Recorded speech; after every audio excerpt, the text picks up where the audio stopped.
ধন্যবাদ আপনাকে। এখন আমি অবস্থান করছি রাজশাহী জেলার বরেন্দ্র অঞ্চলের তানোর উপজেলায়। আমি এখান থেকে আপনাদেরকে একটি বিষয় জানিয়ে রাখি যে প্রতি বছরের ন্যায় এবছরে তানোর উপজেলায় আগাম দেখা দিয়েছে আমের মুকুল।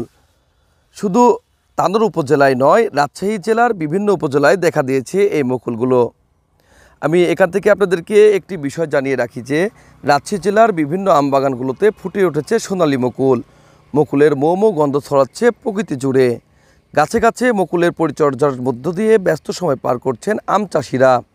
এছাড়াও পোকামাকড় আক্রমণ ও মুকুল ঝরে পড়া রোধে ভিটামিন, ছত্রাকনাশক ও ব্যাকটেরিয়া নাশক মেডিসিন সহ পোকা দমনে চলছে স্প্রে।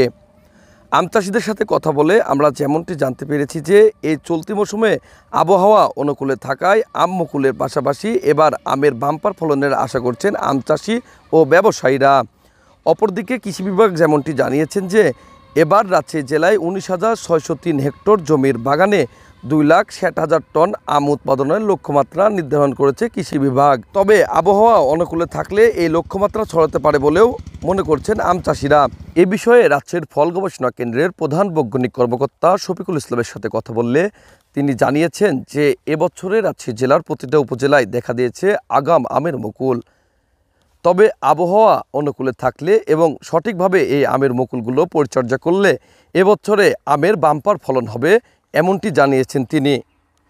এই ছিল আমার কাছ থেকে রাজশাহীর বরেন্দ্র অঞ্চলের আমের মুকুল নিয়ে সর্বশেষ খবর।